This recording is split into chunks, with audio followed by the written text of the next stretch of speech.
Glória a Deus. A paz do Senhor Jesus a todos, amém? Amém. Glória a Deus. Mais uma noite que o Senhor nos dá, que o Senhor nos concede.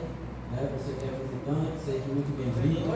Aos nossos irmãos que nos aceitam através das redes sociais, que vocês também possam ser abençoados pela palavra de Deus. Como foi dito no culto anterior, quem ia ministrar era o pastor Daniel, mas por devido à enfermidade na garganta, a oportunidade foi confiada. Eu confesso, meus irmãos, que eu estou muito feliz e alegre pela oportunidade de trazer a mensagem nessa noite. Essas últimas semanas, dentro do meu coração, eu quase me segurava para não chegar para o bispo Mário e aconselhá-lo para que no dia de domingo, pelo menos esse, orientá-lo para falar um pouco sobre a reforma protestante. Hoje, para quem não sabe, nós celebramos 504 da reforma protestante, e isso é algo que nós devemos ensinar, pelo menos nas oportunidades que nós tivemos. E eu me segurava para não chegar ao bispo para falar, bispo, fala um pouco sobre a reforma, sabendo que quem ia ministrar era o pastor Daniel. Então eu pensei, eu acredito que ele vai falar.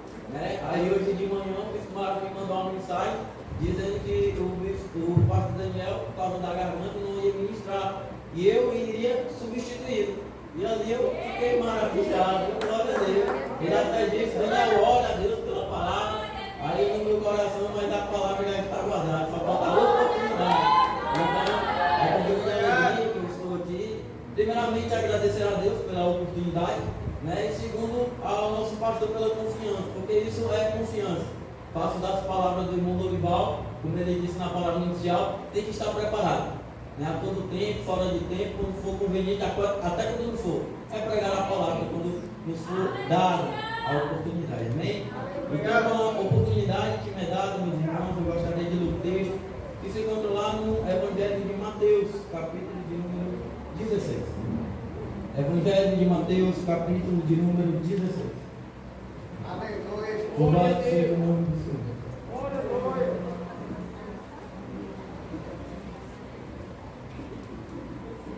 Evangelho de Mateus, capítulo de número 16.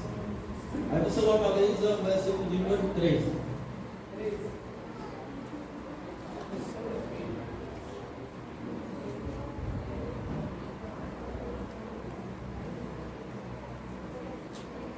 Evangelho de Mateus, capítulo de número 16, versículo de número 13. Glória a Deus. Aleluia. Aleluia.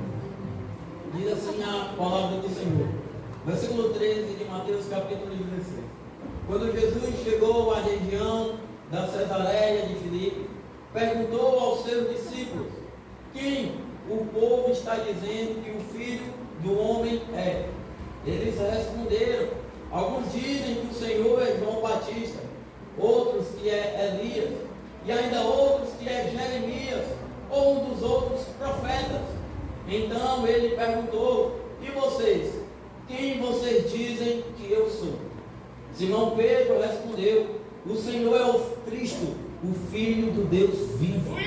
Deus abençoou você, Simão, filho de Jonas, disse Jesus, porque meu Pai que está no céu revelou isto pessoalmente a você. Isto não vem de nenhuma fonte humana. Você é Pedro, e sobre esta rocha edificarei a minha igreja, e todas as forças do inferno não prevalecerão contra ela. Amém? Podemos aceitar. Glória a Deus. Meus amados irmãos, no Evangelho de Mateus, Jesus, meus irmãos, ele chama Pedro de pedra, mas é bom se diga que ele está fazendo apenas uma alusão ao seu nome. Jesus de maneira nenhuma vai dizer que Pedro é o fundamento da igreja, porque se fosse Pedro o fundamento da igreja, hoje a igreja não existiria, uma vez que Pedro é um ser humano, é falho, é pecador assim como nós. Jesus não fala de Pedro, mas sim o que Pedro falou, de acordo com o contexto de Mateus capítulo 16. Vejamos bem que no decorrer da leitura nós percebemos que Jesus ele chega a Cesareia. E nessa cidade há rumores. A palavra do Senhor diz que Jesus chega para os seus discípulos e diz: quem estão dizendo que o Filho do Homem é? Os discípulos, olhando para Jesus, dizem: Senhor, uns estão dizendo que tu és Jeremias. outros estão dizendo que o Senhor é Elias, ou outros estão dizendo que o Senhor é outro profeta. Jesus já sabia da opinião do povo lá de fora. Gostaria de saber agora qual era a opinião dos seus discípulos, qual era a diferença da igreja para o mundo. E Jesus disse: quem eu sou para vocês? Pedro tomou a iniciativa. Pedro, ele fala de maneira clara, contundente, firme, como uma rocha. Ele diz: tu é Cristo, Filho do Deus vivo. Irmão, ele nem titubeou, ele foi claro, ele falou de uma maneira convicta. Irmão, ele nem duvidou. Pedro, ele falou de uma maneira firme. Ele disse: tu é Cristo, o Filho do Deus vivo.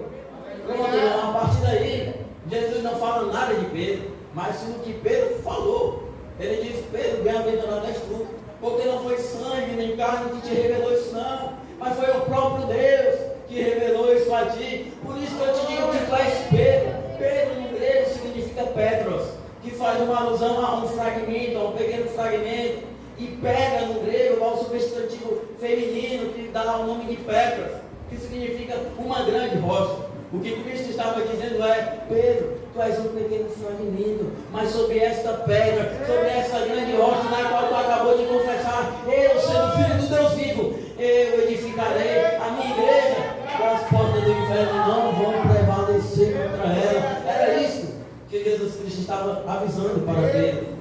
E nessa fala, meus irmãos, de Jesus Cristo, vale notar-se três coisas importantes. Primeiro, que Cristo Jesus, ele tem uma igreja no mundo. E segundo, meus irmãos, que esta igreja, ela será fortemente impugnada, não só pelo mundo, mas por todo tipo de poder diabólico das trevas. E esta mesma igreja que vai ser sacudida, essa mesma igreja que vai ser bombardeada pelo poder do inferno, ela resistirá, porque nós temos Cristo, meus irmãos, como fundamento da igreja.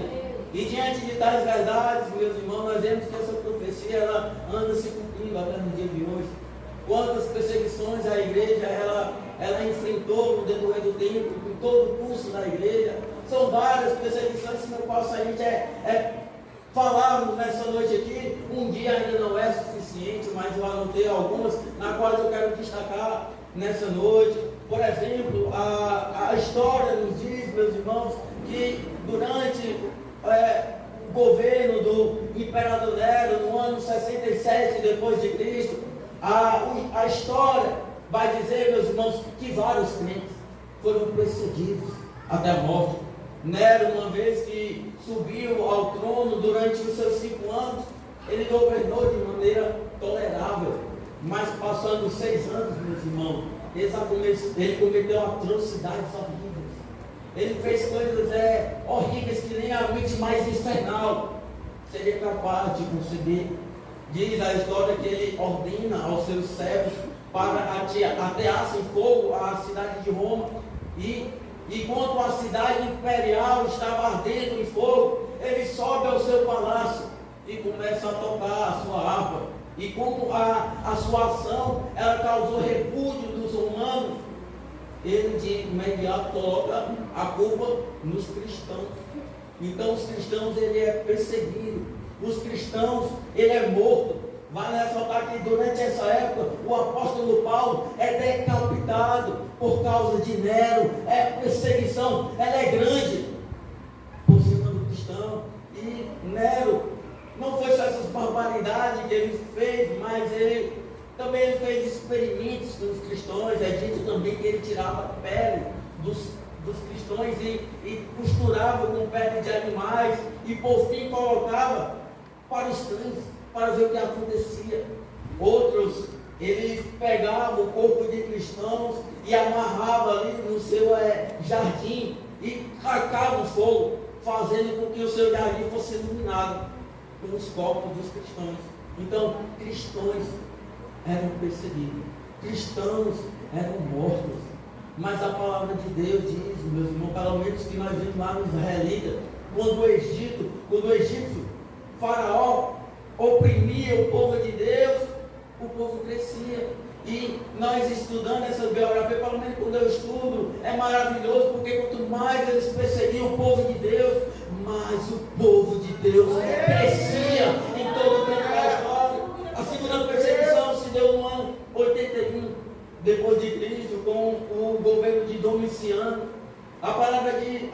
o estudo diz que este era outro inclinado para a maldade. Este matou seu irmão.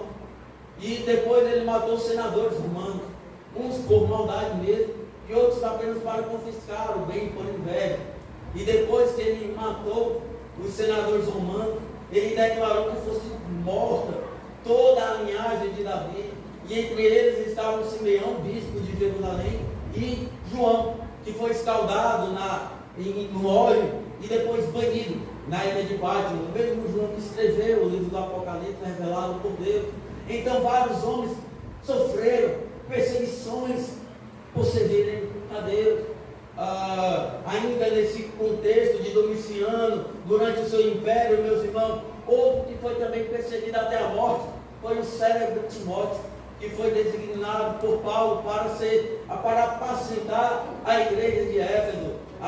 Por ele combater ferozmente a idolatria, ele foi apunhalado com clavas e por consequência suas feridas, depois de 2 dias, ele morreu. E ele governou a igreja de Éfeso por volta dos 97 depois de Cristo. Eram homens que Deus serviam a morte, obreiro Matheus Justino, mas se entregavam por amor a Deus, mesmo depois serem questionados pelas autoridades para negar ao Senhor Jesus, mas de nenhuma maneira eles voltaram atrás. A terceira perseguição era se dar no ano 108 depois de Cristo, como o governo de Trajano.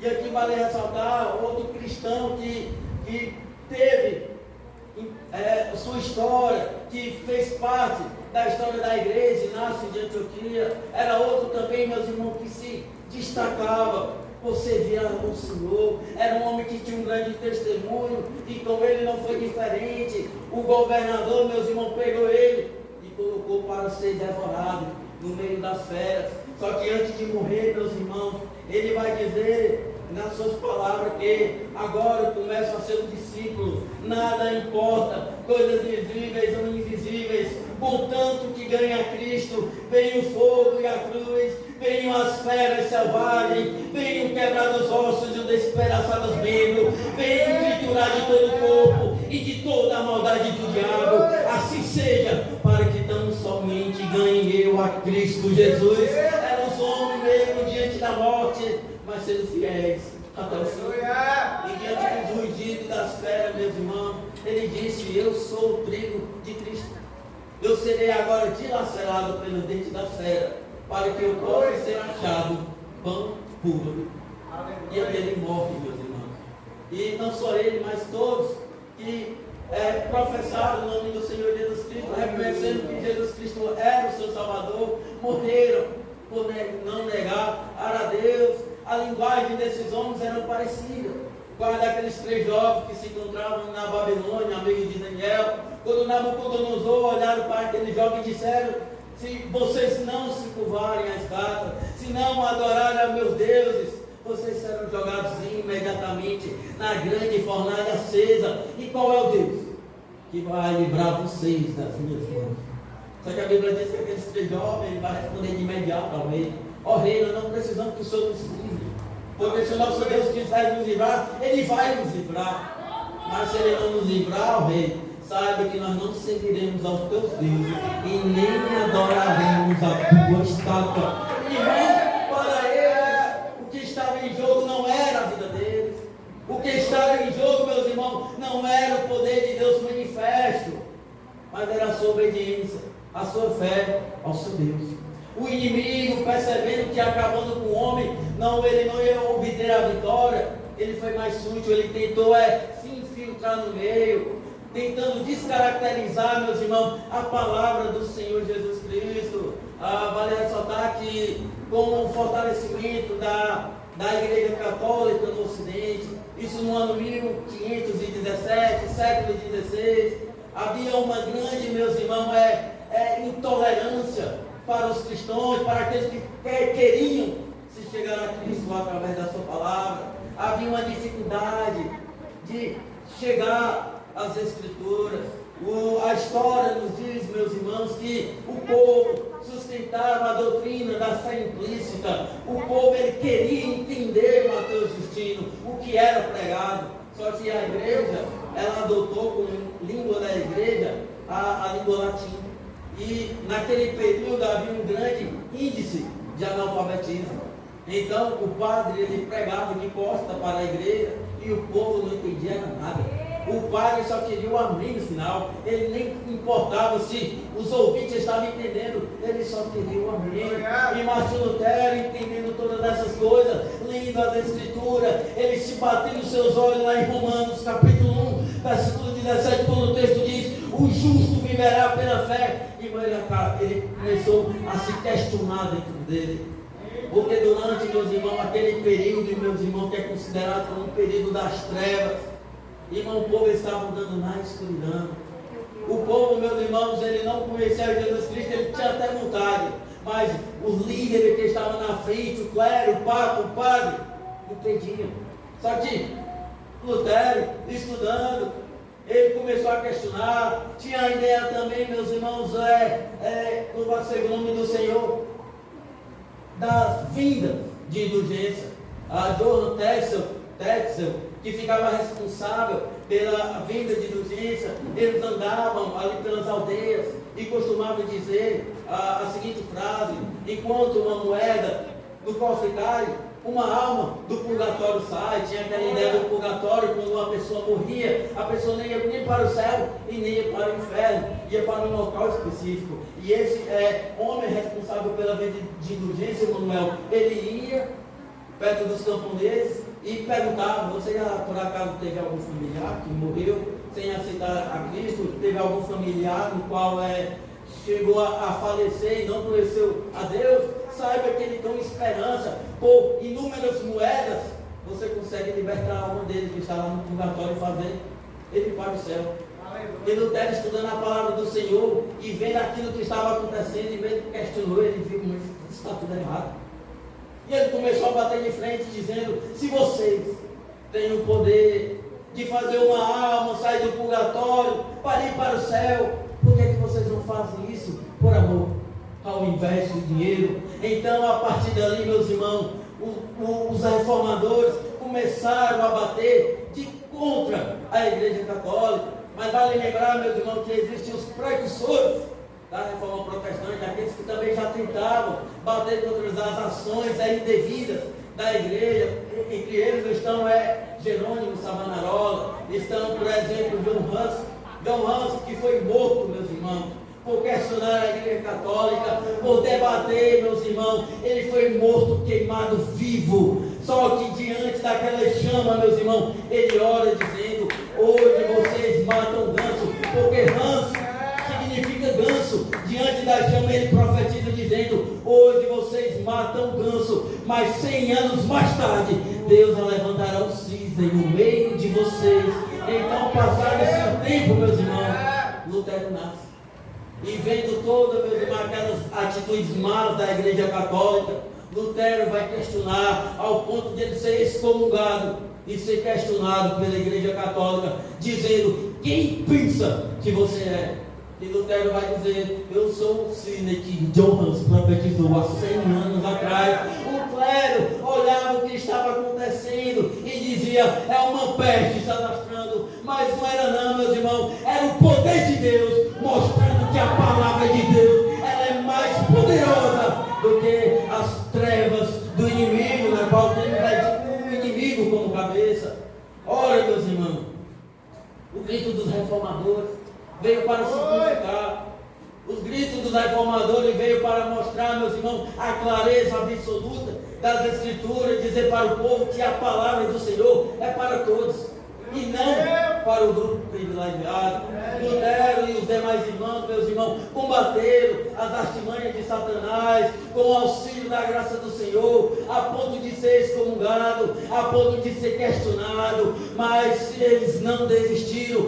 Antes eles foram até o fim por levar esta mensagem perante aos ouvidos dos homens simples, do homem comum. E o grito dos reformadores era esse: tem muita coisa errada aí no meio, vocês estão entulhando a palavra do Senhor. Não era isso não que Cristo ensinou, não. O grito dos reformadores vocês estão entulhando a palavra de Deus, junto com os ensinos de Jesus e os seus apóstolos.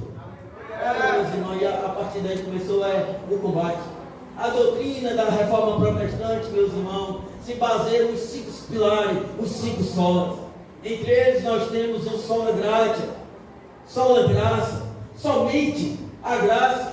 Os reformadores diziam para o clero, para aqueles que estavam na frente, que salvação se obtém não por mérito humano, que salvação não se obtém por dinheiro, não é dando dinheiro que você comprou um terreno lá no céu, mas é pela graça, a graça mediante a fé, é um favor imerecido. Você não precisa, mas você não merece, mas você precisa. Nós aprendemos isso em escola bíblica. O que é graça? Favor imerecido. Nós não merecemos, meus irmãos, mas nós precisamos.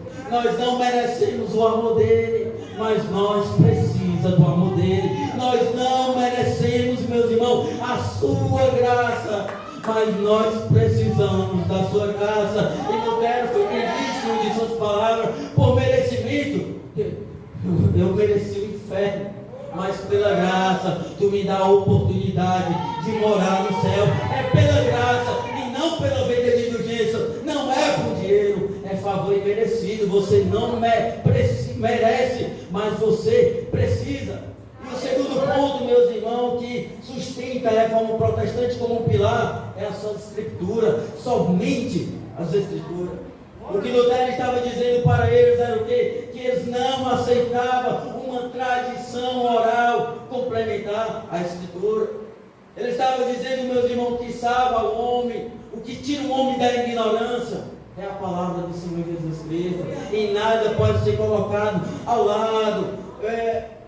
Os homens se intitulavam ser donos do saber, uma vez que ele conhecia o grego, ou se conhecia o hebraico, e ele chegava para o crente comum e dizia: vocês não sabem de nada, porque nós temos as escrituras, e fora as escrituras, nós temos conhecimentos extras que vocês não sabem.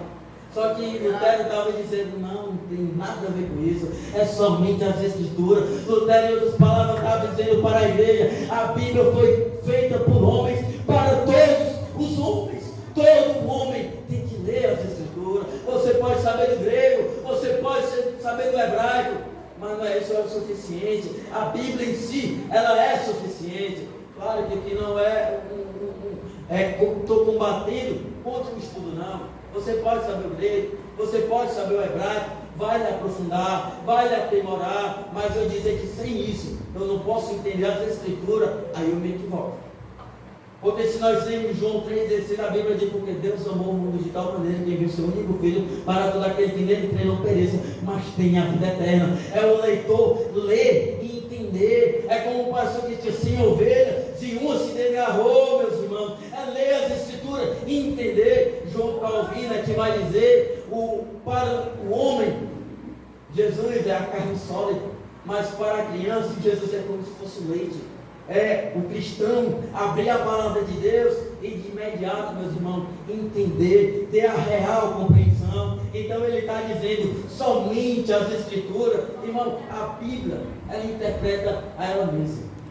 Não cabe a nós, meus irmãos, trazer uma nova revelação. O papel do pregador não é trazer algo novo. Eu tive uma nova revelação que os apóstolos não teve, que os profetas não teve. Não é assim, meus irmãos. Nós só falamos aquilo que já foi dito, que Cristo é o Salvador, que Cristo liberta, que Cristo quer salvar. Nós não enfeitamos nem nada, porque quem estava enfeitando era o clero, era o Papa, era o padre.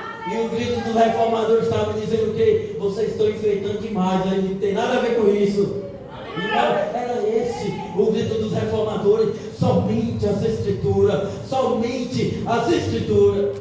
O terceiro ponto, meus irmãos, o terceiro pilar na qual se sobressai na reforma protestante é sola fide, somente a fé. Irmão, a fé, de acordo com o escritor aos Hebreus, é a certeza daquilo que esperamos e a prova daquilo que não vimos. Houve um certo homem que, a estudar sobre a fé, ele começou a questionar, dizendo: se a salvação é pela fé, então o diabo está salvo. Porque Tiago vai dizer que o diabo crê em Deus e estremece. Só que vale ressaltar que há dois tipos de fé: crê que e crê em. O diabo crê que deu certo. mas ele não crê em Deus. Porque o no grego existe, meus irmãos, é uma forte evidência, é um crer para dentro, não é um crer para fora. Ele crê que Deus é sim, então é Deus lá e Ele cá, mas nós cremos em Deus, se chegando até Ele, porque a fé, meus irmãos, Ele movimenta o nosso coração a ponto de se chegar a Deus. Paulo aos Romanos vai dizer: aquele, meus irmãos, que ouve a palavra do Senhor, se com a boca confessar e se crê de coração, será salvo. E quando nós cremos, nós se chegamos a Deus. O diabo crê sim que Deus é, mas ele não crê em Deus a ponto de chegar aos seus pés e se arrepender. Lembre do filho pródigo. O filho pródigo caiu em si, como foi dito na palavra inicial. Ele reconheceu, eu pequei contra o céu, pequei contra Deus, contra meu pai, então eu irei regressar. Ele caiu em si, ele pediu perdão, ele reconheceu os seus erros e se chegou a Deus. Ou seja, ele reconheceu, meus irmãos, o seu erro e apelou com fé. Nós vamos pegar também como base, meus irmãos, aquele texto do ladrão na cruz. A Bíblia diz que quando Jesus Cristo estava pendurado na cruz, havia dois ladrões. Um na sua esquerda começava a caçoar dele, dizendo: se tu é Cristo, desce daí. E assim a gente vai crer em ti. O da direita, olhando para o da esquerda, começou a falar com ele: não, nós estamos aqui porque nós merecemos. Mas este aqui, ele não fez nada. Ele olha para Jesus, meu irmão, que a fé está aqui, ele apela com fé. Ele diz: Senhor, lembra-te de mim quando entrares no paraíso, no teu reino. E Jesus, como era parecido completo, vai dizer o que? Não, você vai morrer, só que daqui tu vai para o purgatório. Foi isso que ele disse? Não, ele disse: hoje mesmo tu estarás comigo no paraíso. O ladrão na cruz olhou para Jesus e apelou com fé, dizendo: Senhor, lembra-te de mim quando entrarem no teu reino. E Jesus Cristo disse: hoje mesmo tu estarás comigo no paraíso. O grito dos reformadores era: só fé. Nós somos salvos, meus irmãos, pela fé e não pelas obras. Não é por causa do dinheiro, não é por comprar as indulgências, é pela fé, baseada em Cristo Jesus. O quarto ponto, meus irmãos, louvado seja o nome do Senhor, somos Cristo. Jesus, meus irmãos, é o único mediador. Jesus, Ele é o único Senhor.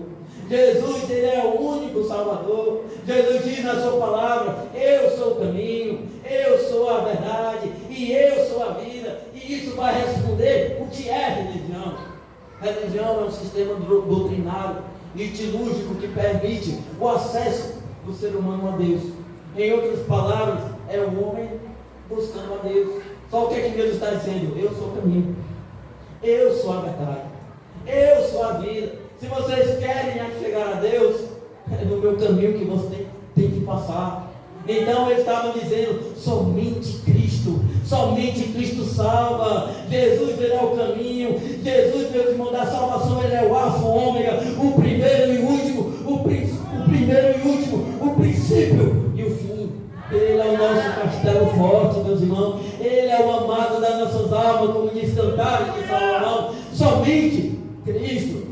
E por último, meus irmãos, o último ponto que sustenta a reforma protestante como um pilar é sólida glória. Glória somente a Deus. A glória, meus irmãos, não é do homem. A glória é de Deus. Um certo pregador estava pregando e o ambiente estava lotado, meus irmãos. Estava cheio de gente, a ponto de ter gravações, filmarem a cara dele. Só que ele percebe que por filmarem a cara dele no telão, o que, claro, mostra a cara dele, né, o seu semblante, e ele percebe que do lado dele há uma bandeira, e essa bandeira tem o nome de Jesus.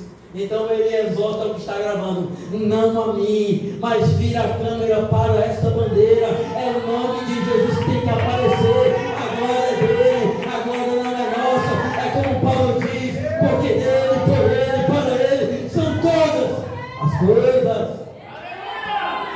O grito, meus irmãos, dos reformadores era assim. O que ele resgatava para o povo, meus irmãos, era a perspicuidade das escrituras, era a clareza. Não tem nada de difícil, meus irmãos, a ponto da gente ler e o leitor compreender quem é Jesus, o que Jesus fez, o que Jesus ele fará no decorrer do tempo. Isso me faz lembrar do que Billy Graham vai dizer. Ele diz: tudo acabará bem. Por quê? Porque eu li os últimos capítulos da Bíblia. E a Bíblia em si, meus irmãos, ela mostra como vai se dar a história da igreja. Ora, ela começa sim com perseguição. Provavelmente ela vai subir debaixo de perseguição, mas vai acabar tudo bem, porque nós vamos entrar no céu de glória, meus irmãos. Isso, se nós somos fiéis ao Senhor. Só que, de acordo com o que eu li, meus irmãos, mostra sim que Satanás, com todas as suas forças, vai tentar parar a igreja. Mas vale lembrar que a igreja vai resistir. Porque, meus irmãos, como disseram aí de início, não é Pedro que é o fundamento da igreja, não. O fundamento da igreja é Cristo. Pedro vai dizer lá em Atos capítulo 4 que Jesus, meus irmãos, é a pedra que foi rejeitada pelos construtores, mas que agora se tornou a pedra principal, a pedra angular, a pedra de esquina. Paulo aos Coríntios vai dizer que ninguém coloque outro alicerce além do que já está posto, que é Cristo Jesus. Se a igreja ela não perece, meus irmãos, é porque nós temos Cristo como cabeça da igreja. E Paulo aos Colossenses vai dizer: ele é a imagem, semelhança perfeita do Deus invisível. Ele já existe antes de Deus criar qualquer coisa, pois nele foram criadas todas as coisas que podemos ver e até aquelas que não podemos. Deus queria que a plenitude estivesse em seu Filho. Ele é a cabeça do corpo que é a igreja. Ele é o primeiro e o último. Irmão, é Cristo. É Cristo que sustenta a igreja. Todos nós somos apenas tijolos dessa grande construção. Mas saiba, meus irmãos, que a coluna, que o fundamento, meus irmãos, é Jesus. Somente Jesus. É por isso que a glória é dele. A glória não é nossa. O escritor aos Hebreus, no capítulo 1, versículo 3, vai dizer que ele resplandece a glória de Deus. É Cristo, meus irmãos, que traz a glória para Deus.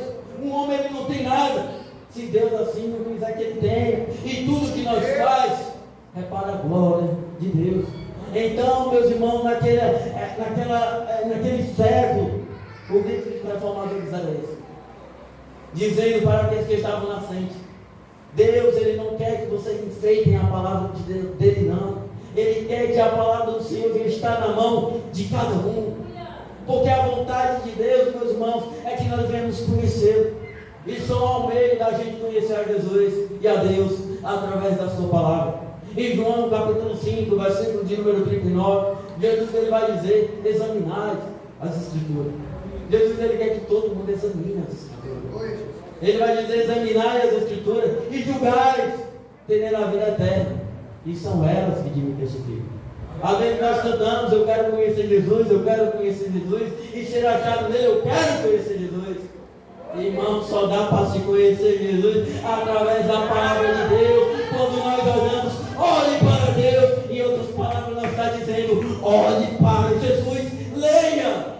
Porque, meus irmãos, essa palavra ela é perigosa para Satanás. Satanás, vendo que não poderia parar o homem, ele tentou se infiltrar no meio para tentar descaracterizar essa palavra. Porque esta palavra ela tem um poder, meus irmãos, de transformar a vida do homem.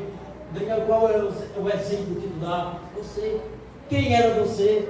Quem era eu? Outrora vagando nesse mundo em trevas, nós nem conhecíamos o nosso caminho, mas Cristo veio na hora certa e morreu pelos pecadores. Ouvimos a voz de Deus e cremos de todo o coração.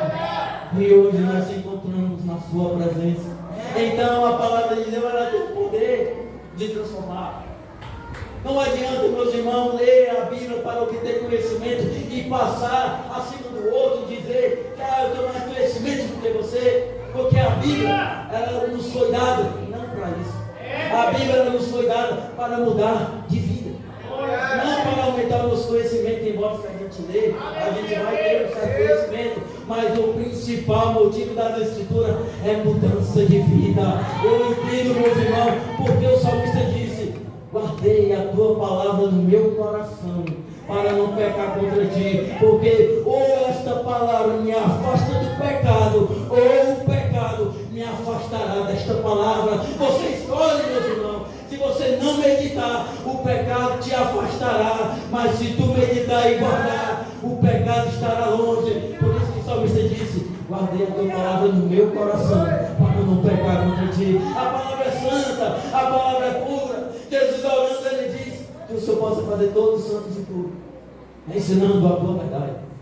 A tua palavra é a verdade. Jesus, para o diabo, ele não perguntou nem se ele entendia, apenas ele disse: está escrito. O diabo diz: mas se tu é o Filho de Deus, transforma essas pedras em pães. E o diabo diz: não só de pão viverá o homem, mas de toda palavra que procede da boca de Deus. Você pode trabalhar, você pode estudar, você pode praticar os seus hobbies, mas saiba que a verdadeira felicidade está em Jesus. É como o salmista diz: como a costa anseia por água, assim a minha alma que anseia por Deus. Meus irmãos, sem Jesus nós não somos nada. Nós não somos nada, meus irmãos. E nesse domingo, o que Deus ele mostra para nós, meus irmãos, é o seu poder através da sua palavra, nos mostrando, meus irmãos, que o melhor caminho é esse que nós percorremos. O salmista ele vai dizer no Salmo número 84 que vale mais um dia na casa do Senhor do que 1000 dias em qualquer outro lugar. Por um momento, Asaf, no Salmo de número 74, se não me falha a memória, 73, ele olha para a vida dos ímpios e por um momento ele se questiona, dizendo: será que é em vão o meu trabalho? Será que foi em vão eu servir a Deus, me guardar diante todo esse tempo? Porque parece que quando eu olho para o ímpio, ele não tem angústia, ele não sofre perseguição. Mas lá no verso 12 vai dizer que quando Asaf ele entra dentro do templo, ele entende o triste fim dele. Aí ele começa a se arrepender: eu agi como um animal irracional. Ele começa a pedir perdão a Deus, porque dentro do templo, meus irmãos, foi que os olhos dele abriram e ele entendeu qual era o verdadeiro caminho, qual era o melhor lugar. Não existe outro lugar, meus irmãos, senão a igreja. Esse ambiente, meus irmãos, na qual nós estamos reunidos. Isso que nós estamos fazendo, meus irmãos, é totalmente o Evangelho. O Evangelho, meus irmãos, ele vem do grego eclésia, que significa chamados ou reunidos. Ou seja, o que está acontecendo nessa noite é uma reunião de um povo que ouviu o chamado, o Evangelho de Deus, que abraçou com força, meus irmãos, a mensagem de Deus. E é isso, meus irmãos, que Ele quer fazer com todos, não só da nossa família, mas para aqueles que estão lá fora, que a gente venha levar o Evangelho, assim como aqueles homens, meus irmãos, penetraram, derrubaram aqueles que estavam em frente à igreja, porque eles estavam infiltrando a palavra de Deus, tirando do povo o acesso das Escrituras. Que vencer assim nós, levar a palavra, meus irmãos, aí fora, para aqueles que tentam esconder a verdade, daqueles que estão cegos. Porque, meus irmãos, Cristo ele nos chamou para levarmos a mensagem. Cristo nos chamou, meus irmãos, para falar dele mesmo. Jesus, quando ele vai subir, ele dá uma ordem. É uma ordem dizendo: vai e prega. Aquele que crê será salvo, o que não crê já está condenado. Mas eu não sei falar. Irmãos, fala de Jesus. Conversava eu com a irmã na quinta-feira, durante o evangelismo, que quando nós estamos evangelizando, não é necessário o uso de palavras bonitas, palavras sofisticadas, não. É apenas Jesus Cristo. Fale apenas de Jesus Cristo.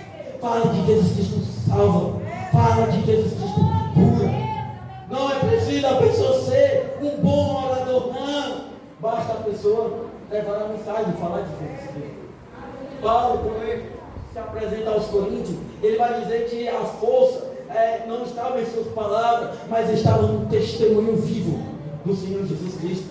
Paulo vai dizer que os gregos, eles buscam sabedoria, os judeus buscam sinais milagrosos, mas a igreja não pensa nem como judeu e nem como grego. A igreja pensa como Jesus. É por isso que nós pregamos Cristo, e este crucificado é de Jesus que nós temos que falar. Irmão, nós temos que levar a mensagem falando daquele que nos salvou. Nós somos comparados como um arauto. O arauto era aquele que ia em frente do monarca, abrindo espaço, dizendo: o rei está voltando, o rei está vindo. E esse é o papel da igreja nesses últimos dias, anunciar que Jesus Cristo ele vem buscar uma igreja lavada e remida com o seu sangue. Veja, meus irmãos, se nós olharmos o Evangelho, Jesus, quando ele entrou em Jerusalém, ele entrou, meus irmãos, em cima de um jumento, nem vestes sacerdotais ele tinha, coroa de ouro ele não tinha, apenas multidões que gritavam: Hosana nas alturas, Hosana ao filho de Davi. Ele não tinha um cavalo exorbitante, ele entrou, foi em cima de um jumento mesmo, meus irmãos. Mas a palavra de Deus diz que quando ele regressar, ele vai vir sobre um cavalo branco, e o seu nome é Rei dos Reis e Senhor dos Senhores.